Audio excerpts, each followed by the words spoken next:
That's the only place that young people are going now to meet people is dating apps for the most part. 90% of all new couples are forming there. But at the same time, they're so inefficient. It's like 1 in 1,000 first dates actually end up leading to marriage that, you have to go on a first date every day for 3 years. To me, it's like insanity. So literally the average person is going to die alone unless we change something.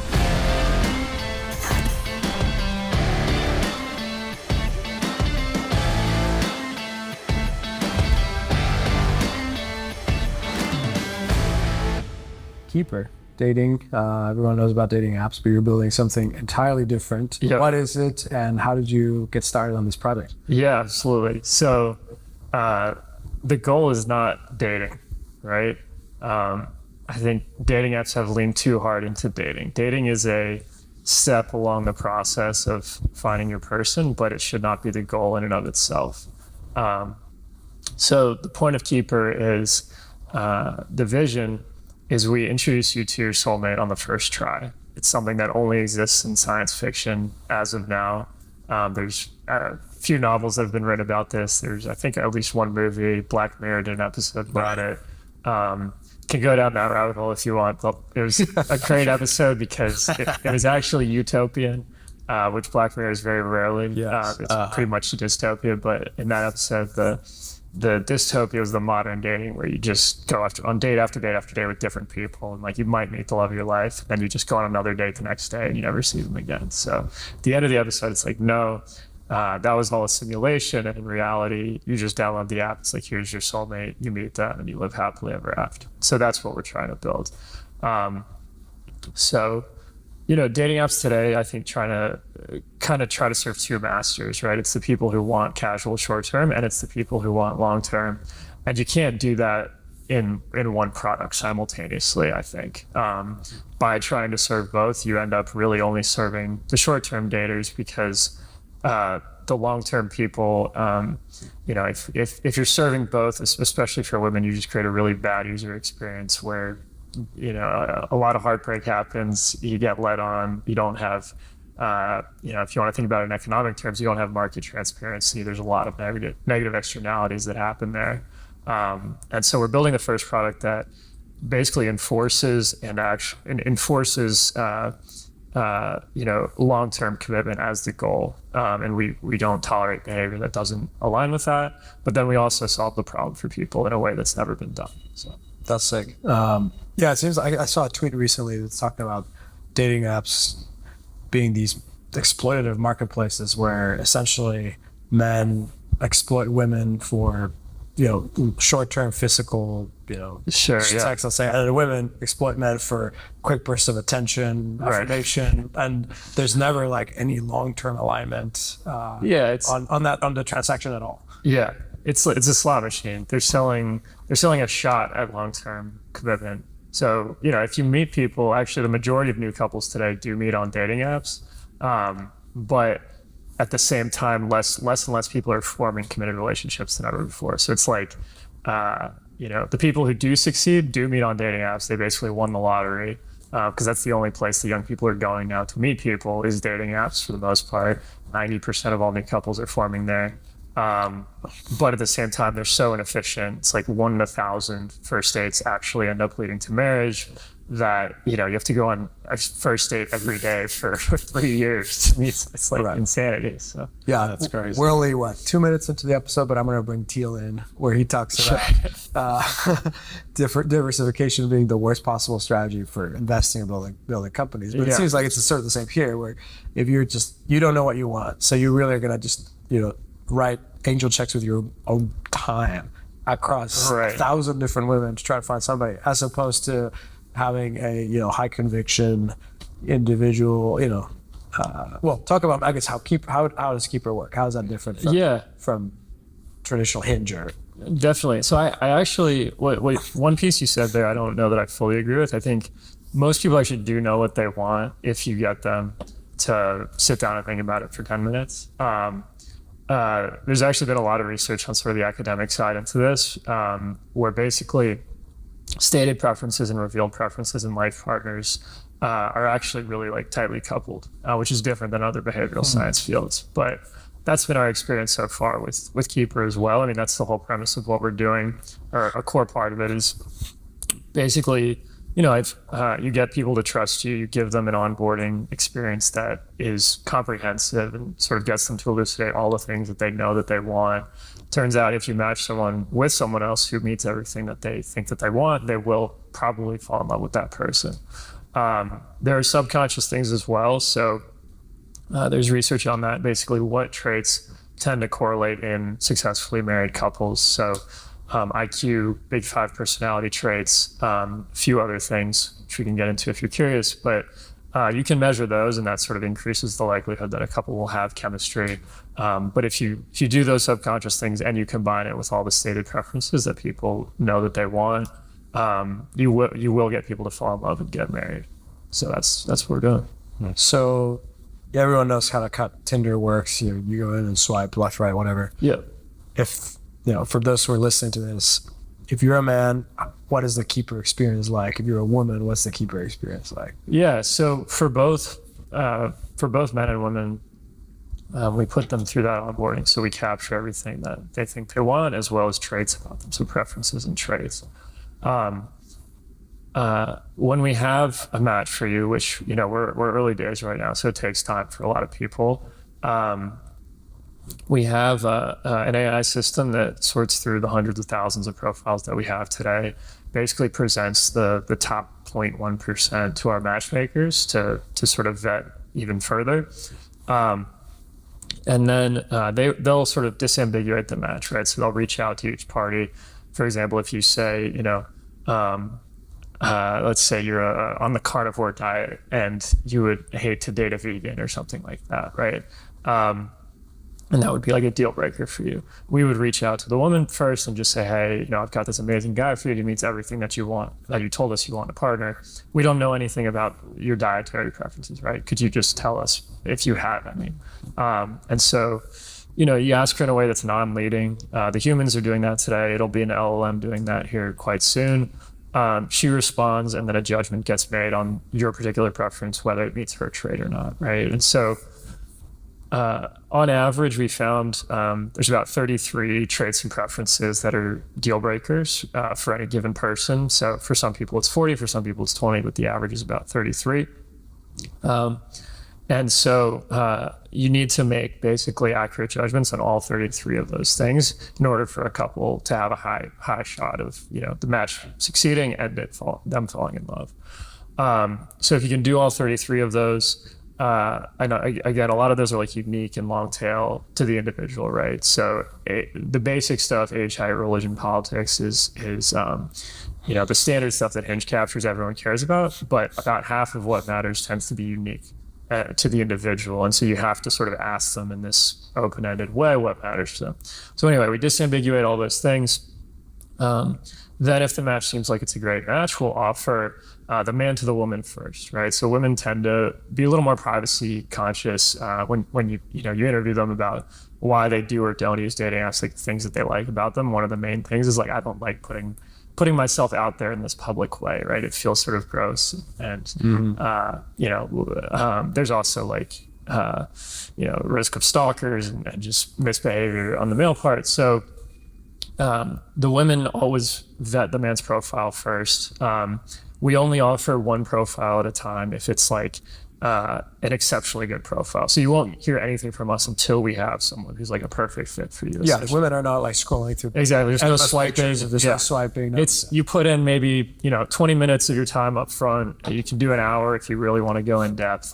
But then it's like set it and forget it. And then we'll only reach out if we have someone who's like exceptional to figure out if that's a good fit or not. So we don't waste your time. For context, there was a survey done by another dating app recently that basically among millennials showed the average single millennial was spending 10 hours a week on swiping on the dating apps, which it's basically like a part-time job, right? It's that much time swiping plus a date a day for 3 years. It's like no wonder people hate these things now. Right. Yeah. So what led you guys to get into the space? I mean, I think most people would say it'd be crazy to start another dating app in that environment. Like, you're asking for a lot of pain there. What was the origin story? Yeah, definitely. I mean, so I was one of those millennials who was on the apps for a long time, right? I'm 29. I'm married now, but was single and unmarried for basically, I guess, a decade since Tinder came out. So Tinder was the first, and then Bumble, Henge, the League all sort of popped up. And when you're a young guy, like in college, it's like, oh, this is awesome. Like, this is cool, novel. And, everyone was trying this out and it was fun. And then, as you get older, I think the common experience most guys have today is like, okay, you start to get more serious. It's like dating apps get old, like the single lifestyle gets old, and you want to find love. You want to find your partner. And my experience was, on the apps, it wasn't that. It depends on the guy, right? So like there's sort of different personas of guys on the apps, and I can get into that. But my experience was I could get dates pretty much as I wanted, but I could not find someone who I wanted to spend the rest of my life with, right? It felt like I was meeting essentially an endless stream of somewhat random women. And it was very hard to sort of narrow in on the things that I cared about. And so that was my personal experience. It led me to going down rabbit holes of like reading about psychology, and Jeffrey Miller has written a few really great books on this stuff. He's an evolutionary psychologist, and so just read a lot of the literature. I was like, how am I going to solve this problem for myself? Right? I have a very rational sort of brain. I was like, okay, let's break this down into all the logical steps and work backwards here. So. I ended up meeting my wife sort of the old-fashioned way. I saw her out at a restaurant in Miami and thought she was beautiful and walked up and said, "Hey, I'm Jake. Nice to meet you." Based. So that worked out. And I recommend guys, like, that's a good approach, because I think a lot of attraction is you can sort of tell if, as a guy, I think, especially in the first few minutes of talking to someone, like, does this person sort of meet a lot of the values I have, a lot of things I'm looking for? So that being said, I know it's hard for a lot of guys to do, and it's funny. I've talked to like Gen Zs who are like, we can't meet in person, right? Like we have to meet online. It's like sort of this generational gap. So I think it's not a surprise that most Keeper users are Gen Z, but. Anyway, went down the rabbit hole. Also interviewed a million sort of engineers and people who worked at the dating apps. I've talked to the CEOs of most of the major apps now. It basically just landed on the notion that these apps are fundamentally incentive misaligned. Their internal KPIs are for creating a volume of dates on the best apps, and then the worst ones are for creating high engagement and retention. So basically using slot machine dynamics to give you a hot person at a random interval so that you stay addicted to the app, essentially. It's sort of a dystopian world where that's the tool that most people are using to find love and start a family, is a solution that fundamentally doesn't want you to do that. And so, yeah. So when did you decide or how did you decide, like, going from, I'm going to solve this for myself to I'm going to solve this for thousands of other people? Yeah, I mean, I've been in startups since college. I've been in product management. I've started other, I had a small business in college and started a fitness tech company about 5 years ago or so that I sold. So I've always been very entrepreneurially driven, and I think I always wanted to, continue to start new companies and start a venture-backed startup. I think the question was more, what do I build? And in this particular case, I just felt like I had a deeper knowledge of this space than probably the average person, because I'd sort of gone down this autistic rabbit hole of learning all about the human side of it. I just saw that, it was sort of this contrarian bet to me, where it was like, this is sort of the cliche thing that everyone tries to start, right? Is a dating app. It's like Tinder for X, right? But I saw it as like everyone was basically approaching the problem wrong. They were trying to solve like either segmenting the market to make it narrower, like the right stuff, for example, like Tinder for conservatives, right? It's like, okay, that's, you're not going to solve the problem basically by just building Tinder, but for a smaller segment of the market.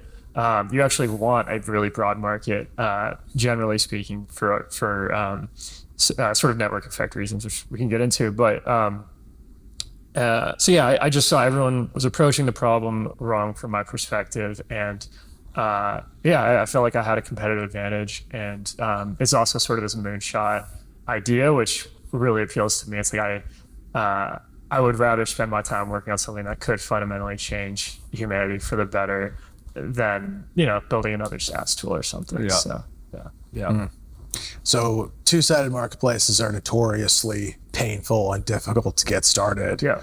What was that process like for you guys? Yeah.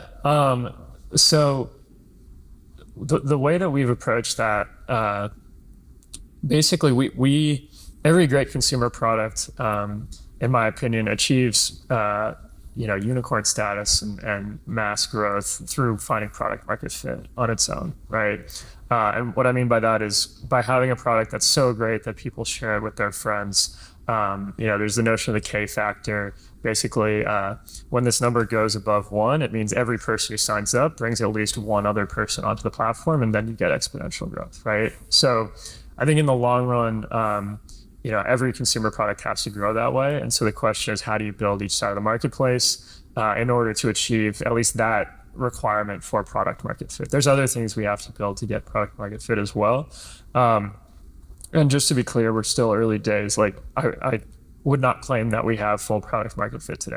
Our K factor for our core product is not above 1 yet, but we've still, we've taken some approaches that I think have worked really well to overcome sort of that chicken and egg problem on the pool size piece, right? So we've got about 1.5 million signups today, and then about 250,000 of those have completed the entire onboarding and have active profiles that are ready to be matched, right? So what our approach has been, I think has mainly been informed from my experience in product management. I like to do sort of product-led growth things. I don't like to spend money on ads. I think, because every great product grows through that word of mouth, what you want to do is figure out ways to get that word of mouth growth even before you have product market fit with your main product. And so what we've done is basically build these miniature tools, miniature products, and achieve product market fit with those and use those as funnels into our main tools. So we've built a few of those now. The one that has had the most viral growth lately is called our standards calculator. It's sort of this somewhat silly tool that you enter all of your standards for a life partner, and it tells you what percent of the population meets all of those standards, right? And so we built it, got a little bit of traction the first time. It sort of had a mini viral spike, and then we user tested it a lot, iterated on it, basically, kept refining it until it was like really good. And then just organically, it blew up and got, I think we had 7 million people use it in the last month. Wow. Drew Barrymore talked about it on your TV show. Like, it was ridiculous.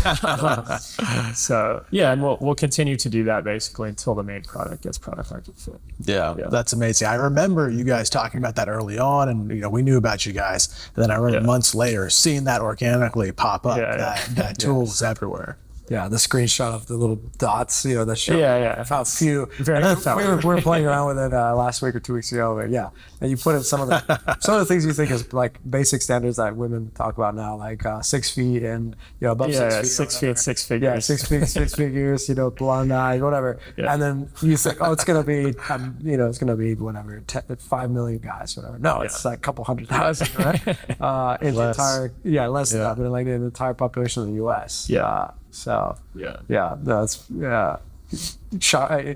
sort of, I suppose it pulls the veil from away from the dating apps to show you like this is really the data you're playing with. Mm-hmm. Yeah, definitely. I mean, I think there's kind of two takeaways you can come away from, like any interaction with reality that an individual has, right? You can either come away sort of pessimistic or optimistic based on that. And I think starting a business and trying to find a spouse are probably two of the areas where people interact with reality, like sort of the harsh nature of reality, in a way that most of us don't in our daily lives because we're, kind of comfortable generally. And so, Yeah, I mean, I think, the optimistic takeaway from the calculator is just like, all right, I got to be my best self. I got to, really get after trying to solve this problem because, assuming that your standards are fairly high and the percent of people who meet them is not so high, it's going to take work to find that person. And so the conclusion that, we would like you to draw from that is, okay, I got to get serious about this and, maybe sign up for Keeper as a possible solution there. So what are some early product decisions that you guys had, or product ideas or theses that you thought about, how people will interact and maybe you matched them that ended up being wrong? And then what are some, on the flip side, what are some that you kind of discovered as you were building this out? You say, oh, we need to double down on this or that. That's a good question. Were there any sort of surprising moments as you're building this? Yeah.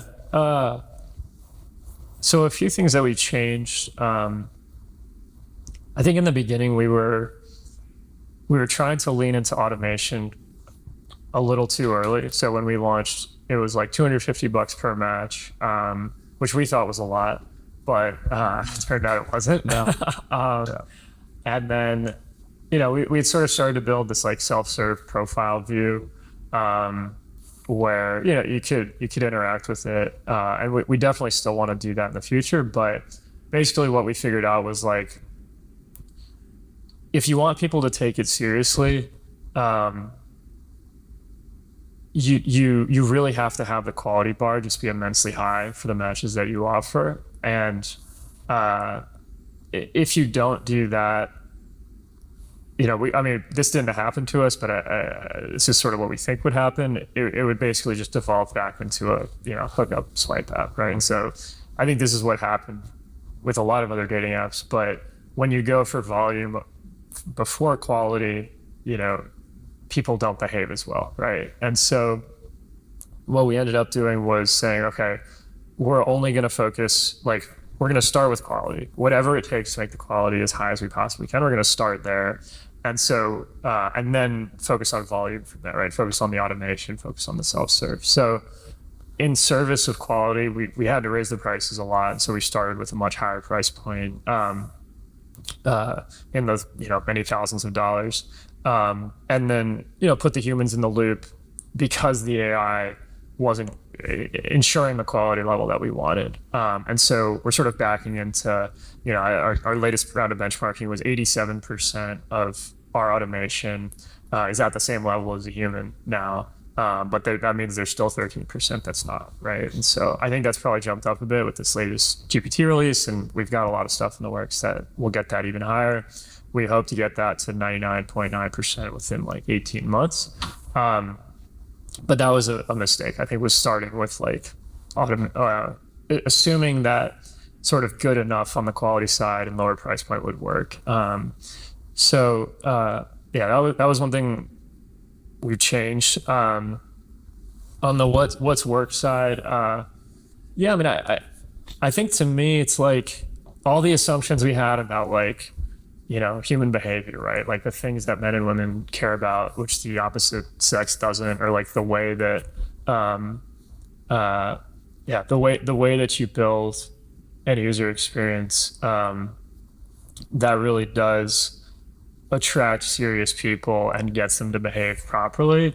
I think it's definitely been borne out, and we've seen that basically in our hit rate, right? It's that part has felt good to me. I think the size of the market also, when we started, I can't tell you how many investors were whatever, no one's gonna pay for this. There's no market for young people who want serious relationships or anything like that. It's we've got 250,000 people in their 20s already signed up, and a lot of people paying a lot of money, many millions of dollars in contract value locked in right now. So I think the demand's there. I think people are sort of cynical about young people's seriousness because the solutions that young people have sort of push them in this other direction. But I think if you give young people sort of a better path, a very large number of them will take it. And I think, it's hard to it's sort of an intuition-based thing, and I think our intuition has been in that direction. I think so far it's been borne out. But yeah, that it's kind of it's a contrarian bet for sure. Yeah, totally. Yeah. Where do you see still now humans being really good at matching where the AI? I guess you're using maybe OpenAI GPT-4, but Yeah. where is the LLM still miss, and where do humans have an edge? Yeah. In that process still. Yeah, it's a good question. So we're using GPT-4. We're using mixtural. We're using basically different vision and language models for different use cases. Part of that's just a cost thing. Like, although 4.0 is a lot cheaper, so we got to kind of run the numbers on what that'll be now. But yeah, humans are still better than the AI in a few places. So there's sort of a difference here between the places that we've applied the AI that we just haven't applied it yet, and the places where we applied the AI and it's failing, right? So the places where I think the AI is actually there, but we haven't built the tooling yet, is like sort of video interactions with a human, right? So picking up on like subtle cues about like characteristics that a person might have, whether that's like physical. We do image analysis now, but like I think video would be better because it's harder to sort of fake, put an Instagram filter on a live video, something like that. And also just pick up on the cues about like someone's personality, right? So like if they're charismatic or funny or like, on the spectrum or whatever it is, like these are important things that I think there are some really good AI systems that can detect that now in video footage, that we need to basically build the tooling to do that. So that's on the near-term roadmap. In terms of stuff that we've built where the AI is failing, I think it tends to be, it's the common language model stuff. So like it's hallucinating sometimes. It's coming up on the edge of like what's politically correct, right? The things that GPT-4 is comfortable analyzing. So there's a lot of politically incorrect things that you sort of have to make judgments on when it comes to matchmaking, whether that's, IQ, political stuff, ethnicity, like there are things that you can tell the LLM doesn't really want to touch. And so there's open source solutions to that, but just sort of doing that dance has been interesting. And then part of the challenge is like the context window that you have when you're comparing like essentially two very deep corpuses of data on people, both their traits and their preferences. A lot of the times the preference will be borne out by like a combination of traits. So for example, if a woman says like, I want, a guy who's successful in his career, right? And we see, okay, this guy has a $5 million net worth, right? On its own, does that mean he's successful in his career? Maybe, like maybe he inherited it and he's a beach bum or something. Right. But then we also see he's an entrepreneur. So it's like an entrepreneur on its own doesn't necessarily mean you're successful in your career. $5 million net worth on its own doesn't. But if you combine those, then it's like, okay, probably is. So sort of drawing those intuitive inferences from multiple pieces of data can be challenging for an LLM, especially when it's like in the noise of all the other data that you have on each person. So those are the ones that come to mind. Yeah, that makes sense. So what are some of the criteria that you guys can match on, or that you ask, for example, that traditional dating apps just won't touch, or they can't or won't touch, I guess? Yeah, it's literally everything, right? So we can collect anything that matters to you, and we will match you based on whatever it is, as long as it's a legal preference. For sure. That is the core difference. That is the thing that most matchmakers will do. It's the reason why matchmakers have existed even while dating apps have been around for the last couple of decades. I think the things that we ask most people about, which I don't think the dating apps are going to touch, is the IQ one's a big one. Like that, the segment of the population doesn't even believe that IQ is like a relevant metric or that it's a real thing. There's sort of this weird disconnect between, people who think that intelligence is definitely real, but IQ is not real, right? Like depending on the context, which is funny. And And so yeah, IQ like correlates a lot within a dyad for married couples. So that's just an easy one.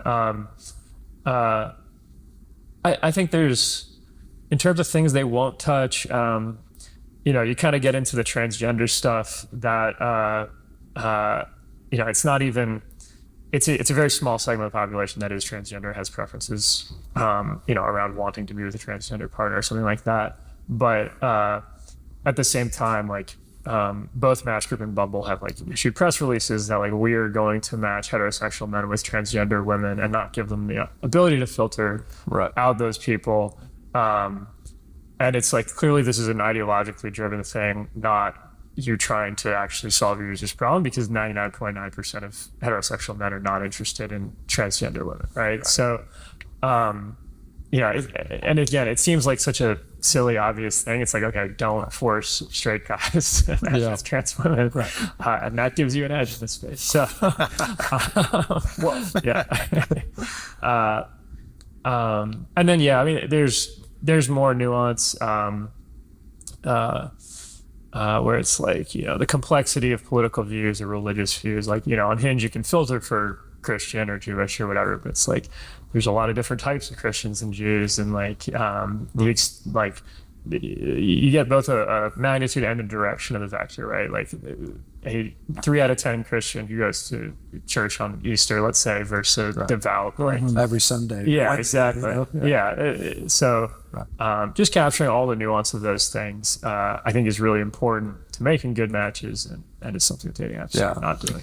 Yeah, I mean, if you use Hinge or any of those for any length of time, you realize they have or could collect all of the data they need immediately. Their reach is so huge, their database is so huge, they could give you a rank ordered list, just straight up down the line and solve the problem, but they're incentivized not to. I mean, it's interesting.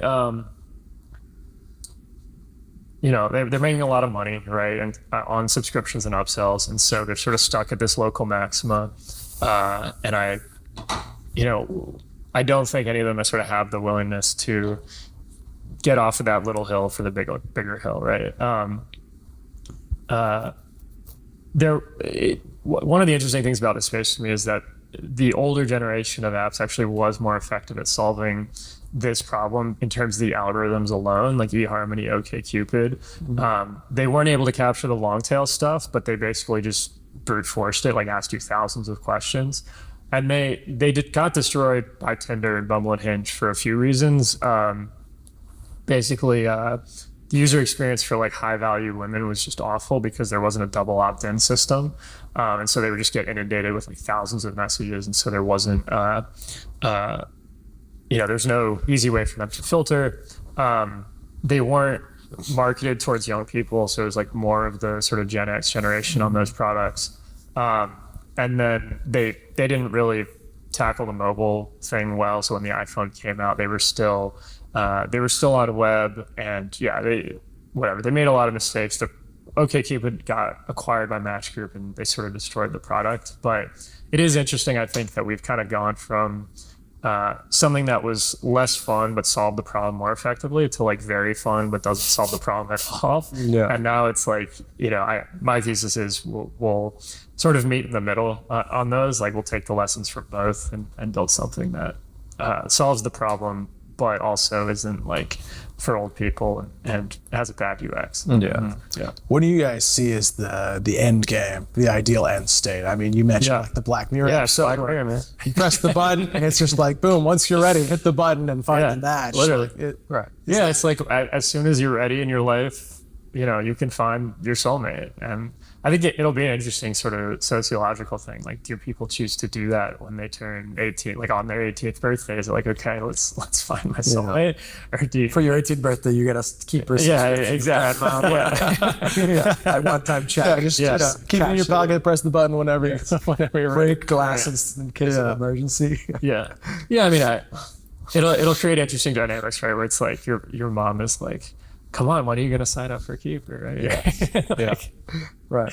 I mean, I guess historically, most marriages, if you think about it, they're arranged in some fashion. They're arranged directly by the families where you're like, my 1-year-old is going to marry your 1-year-old when they're 18 or whatever. But like that's sort of the in the limit, at the maximum level. But if not, like it's just families doing life together where the parents like that family, parents like that family, or friends, and so the parents intentionally make a decision to let's become friends with that family, and they're not thinking necessarily just because of marriage, but there's a whole apparatus, and that's even too mechanical of a word to describe what's happening, but that ends up creating the conditions for matching over years to happen between people, and then the new paradigm of dating apps completely removes all of that. It just leaves the two people that want to find each other to be their own matchmakers, which is pretty insane if you think about it. My wife and I have friends who ended up friends of ours who have a bunch of friends who were single, and they were having terrible time with all these dating apps. And so this couple said to all of them, to all the ladies, we will create dating profiles on dating apps on your behalf. You don't even have to write we know you better than you do yourself. We will create the profile for you. We know what pictures will look better. And then we will filter all the messages. And then when we find somebody that we think you will like, because we know you, then we will let you know, and then you get it. Which is basically this. All of the friends are married now. Yeah, it worked. Exactly, absolutely worked. After years of the individuals trying to match each other, this like middleman broker essentially. Yeah. That's interesting. Insane success rate. Literally in like a matter of months. Yeah. Wow. So it's pretty cool. That was one of the. I started hearing that story when from our friends when I first learned how to keep her, and I was like, it all makes perfect sense. Like it's almost insane to try to remove that middleman, that matchmaker. Yeah, there's an interesting theory on the sort of evolutionary psychology side that basically in post-agriculture societies, matchmaking became like the predominant way that people found love. And so you sort of had less pressure on men to be good at courting women.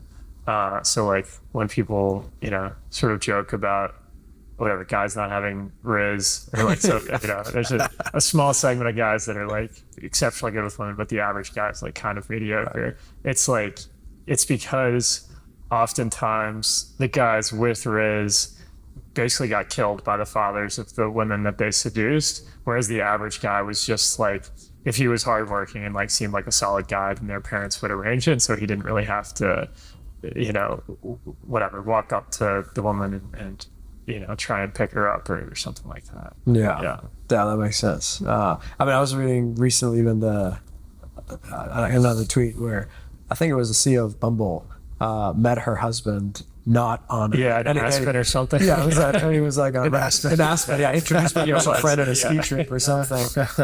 Exactly. So total, violation. Well, so then there's another question: like, is Keeper going to destroy Riz altogether? Riz is already dead in the long term. No, that's funny. Yeah, no comment. I don't know. I'm sure people will still hang out. Yeah. How do you? Oh, go ahead. I was just gonna say. I think the ideal is like, you want to have this romantic narrative, right? Like the ideal is you marry your high school sweetheart, the prom queen, the whatever quarterback. But the reality is like just meeting people randomly in life isn't a great long-term strategy because you're dealing with randomness, right? And so most people like aren't spending that much time out in public or like with friends compared to say in the 90s. Like a lot of people are just at home working from home or playing video games on the weekend, not socializing. But like on the demographic side, like the projections are pretty brutal. Like most single millennials, people born in the 90s, like if you follow the curves to the end, it's like about 40, maybe 45% of us are actually going to end up married. And so if you just let, nature in its current state take its course, like, some people who maybe have the luxury of, a lot of free time skiing with friends on the weekends, whatever. They might meet their friends on the ski or might meet their partner on the ski lift, but like literally the average person is going to die alone unless we change something. So. Yeah. Do you have a sense for how, let's say this reaches mass scale network effects to the roof? Right now, it's expensive to get a match, right? Yeah. Do you have a sense for how you would, that might change if you want to change at all? Yeah. As you hit scale, and the average guy could, hop on Keeper and try to find somebody? Yeah, so the goal basically in the next 2 years is maintain the quality bar that we have now, meaning like, very high hit rate of dates leading to marriage, but take the humans out of the loop. So have sort of a mass market self-serve offering that's purely AI driven, so we can lower the cost so that anyone can afford it. So yeah, instead of thousands of dollars, maybe like a few $100 to just solve the problem and meet your soulmate. Yeah, sweet. And you guys also do have some cool add-ons where you can, for guys, right? Like where you can be like, your profile's awesome, but get a better haircut. For sure. Yeah. We want to. The long-term vision of the company is helping everyone get from zero to starting a family in that life partnership. And so matchmaking is an important part of, like, probably the most important part of that. But there's a lot of other things that, even if you have the most effective matchmaking system in the world, there will still be people who are left out at the margins. And maybe it's like you could make an even better match. Like if, you're like, hey buddy, we've got this girl for you. Like, yeah, you guys would probably be solid, but like if you go to the gym, like get your bench up to 225, like we've got this girl who, might be better for you. And so encouraging people to self-actualize. Like, I don't think there's really a stronger motivator for people than like romantic partnerships, right? Like if you think about how much consumer spending for both men and women goes into making oneself more attractive to the opposite sex, it's like a huge percentage. So giving people that feedback, especially if it comes from a real person who rejected you, right? If like, we're not going to tell you who rejected you, but it's like, yeah, she was the Swedish supermodel that you said that you wanted.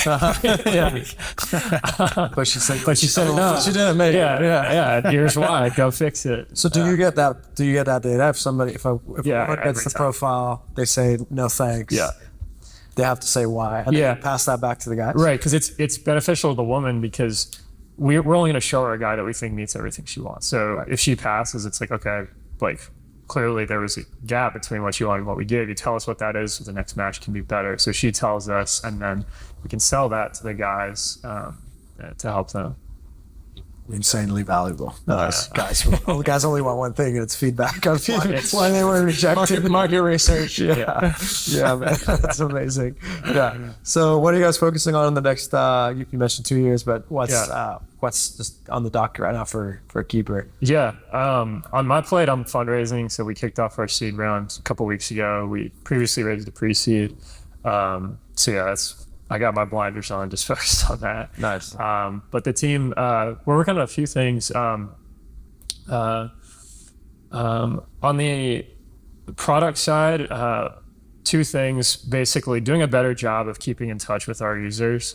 Because we're in this sort of weird thing where like, people aren't swiping constantly. A lot of times they won't hear from us for a long time. And so we need to build better automation of being like, hey, like, I know it sounds like it seems like we're not doing anything, but we actually have been like evaluating, our AI has evaluated hundreds of thousands of people for you. Like our humans have evaluated at least like a dozen or so. Like here's how many we went through. Here's like why it didn't work. Like just keeping people engaged so they don't get frustrated. And then the other piece has been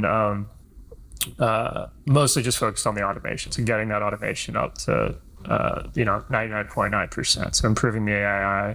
And improving the front end product to basically feed the AI what it needs so their users can interact with it in like the optimal way. Those are our main focuses. We're doing a rebrand also, like we're launching a new marketing site, a few other sort of more minor things. Yeah. Nice, man. Yeah. Good stuff. Well, thanks for coming on the pod. This was awesome. Yeah. We'll put the link to Keeper in the show notes and people should go sign up. Keeper.ai. Keeper.ai. Yeah. Good stuff. Yeah. Cool. Thank you guys. Yeah. Thanks for listening to this episode of the New Founding Podcast. New Founding has become a rallying point for founders and investors who are taking serious bets in the face of a stagnant business culture. Our venture fund backs founders building dynamic companies, powered by American ideals and a positive national vision. These are the kinds of founders that embody the optimism and competence of the people who come on this podcast. If you're interested in investing in our fund, check out newfounding.com/venture fund and follow the link to apply.